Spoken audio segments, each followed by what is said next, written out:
Hello, my name is Eleanor Tuckwell, and I will be conducting a director's commentary of my thriller film Opening.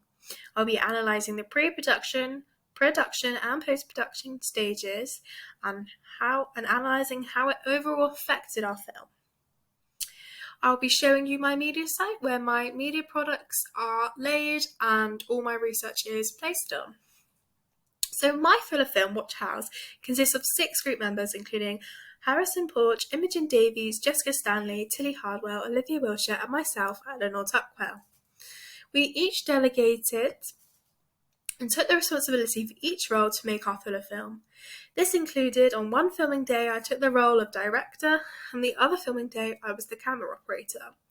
This meant, as a group, we could all contribute our creative ideas during the production stage, and it didn't rely on one member of the group. So, at the start of the film, it consists of our production company. We named it Willow Blue Productions. So we took inspiration from the production company Blumhouse Productions, which mainly produces thriller films and consists of the same sequence at the start of every film, just to introduce the audience to the company. The name was pretty random, however we relied on using our thriller conventions, such as the thunder in the background and the dark forest as our setting. So then, during my research, I established that main protagonists of thriller films are female, such as thriller films like Ma and The Fifth Wave. This may be due to females often being presented as vulnerable in films. So we decided to take the convention of a female protagonist and place it in our film, but we specifically didn't want our protagonist to be vulnerable. So we placed our Eleanor in black and quite neutral colours, just to portray grief, mystery, and fear, adhering to the codes and convention of a mystery thriller, but not the vulnerable protagonist that is expected of a thriller film. So after that scene, we filmed, edited, and storyboarded a whole scene that we had to cut. Now, this scene we filmed in really good time. However, when it came to editing it, it really didn't work. The alignment of all the scenes didn't work. We couldn't get all of the characters to align and all be seen on the shot. This meant we just had to cut it. We did get the inspiration from the film Mean Girls, which is not necessarily a thriller, but we liked the editing style of this type of cool scene. So this led us to come up with the scene, the book scene.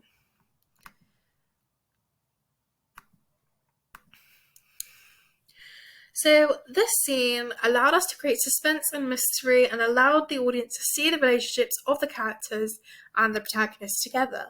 This was hard as we had to create a whole new storyboard, a script, film, and edit a whole different scene, and it interrupted the production schedule. And if I'd done it differently, I would definitely have made backup scenes in case things didn't go to plan. When editing the scene, I added a brown hue to connotate aging, as the book was the protagonist's photo album from when she was younger.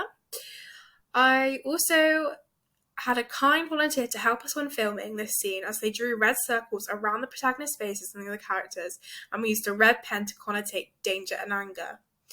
Within the scene, we also started to bring in the titles, which were inspired by the thriller film Seven, as we decided to make the second letter of each word a bigger font than the rest of the letters.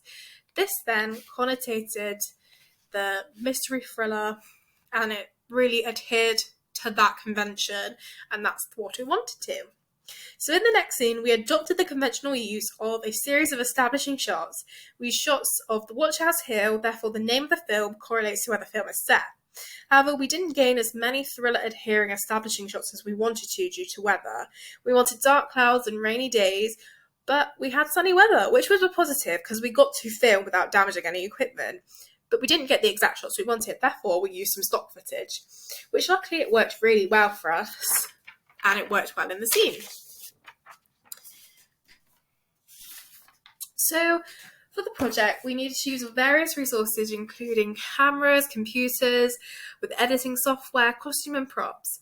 We were lucky enough to be provided with Canon DSLR cameras to film with, and we are aware that this would have been included in our budget. So then this scene cuts to Jess's character building a tent. We had some issues with this tent. It was one of our main props that we had to use, and we were lucky enough to be provided with a tent to use that you can see later in the scene. However, our provider only allowed us to use it inside, not outside. So when filming the scene, we had to find last minute another tent so we could use it outside. However, there were two different colours, so it was quite disappointing. However, if I was to do this again, I would plan to use a tent that we could use inside and outdoors. So, when creating a project, there needs to be efficient personnel management, and it has to involve trust responsibility, in which I believe I could rely on 3 out of the 5 individuals when delegating tasks to be completed at a high quality.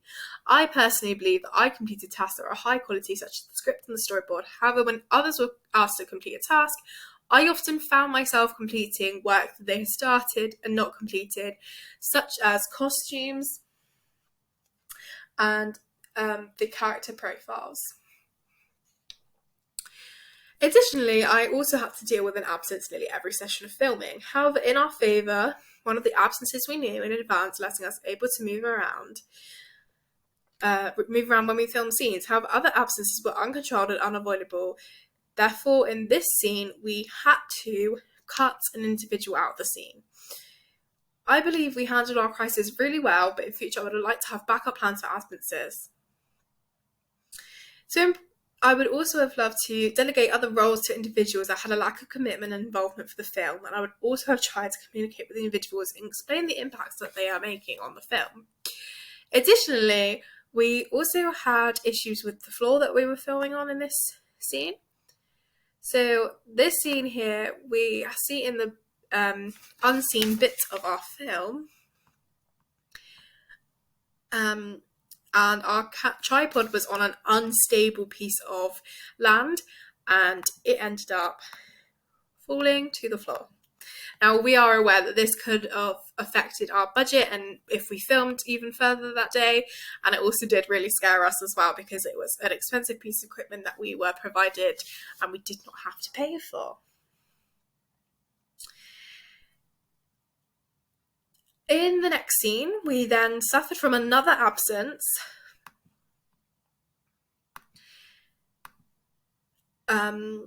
However, we did have spare time to refilm the character that was missing from that scene, but it does not clearly match up due to the prop issue with the tents being a different colour. I believe that this scene was arguably the best scripted scene that we had due to the fact that we all followed the script. This allowed the actors to know what they were saying, and it gave less time to think about improvising, therefore saving time. This also helped with the finance as it reduced the risk of not meeting deadlines of filming, and we didn't have to lose profit or take more money out to rebook equipment if that was necessary for us. However, our downfall with this scene was our issues with audio as we filmed some of the film inside the school. So when filming a scene, you can hear the lunch bell. If we were to do this again, I would suggest to the group we have a minute taker to tell us when the bell is going to go so we aren't filming with that sound. So then with our next scene, I believe this was our highest quality of filming throughout the film. This was our first time filming, and the shots were accurate and at a high standard. We also managed our time well with this scene. All of us were there, and we had 2 hours to film, and we got it completed with time to spare. This was due to completing a production schedule in which allowed us to increase production efficiency, and it allowed us to stick with deadlines. The schedule stated when and where we were going to film. However, I do think it could have been created better, as some other parts of the production schedule weren't as detailed as this scene, therefore leading to other scenes looking worse than this one.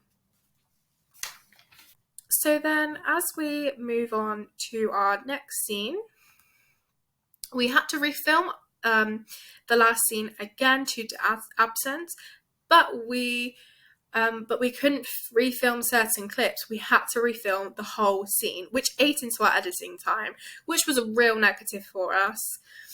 Within the scene, we also had to follow our risk assessment well, as we were filming in the woods and the floor was uneven. And I delegated the role of risk management to another member of the group who was well aware of the responsibilities she had to protect us all. This led to her creating a risk assessment, and we all contributed to providing her potential risks that we thought that could occur when filming, such as potential injury. However, if I was to do the assessment again, I would love to factor in the weather when we were filming, as one of our team members slipped down the hill of the location we were filming in, and that was not factored in during filming. But we did follow our risk assessment with the injury, and she ended up being fine.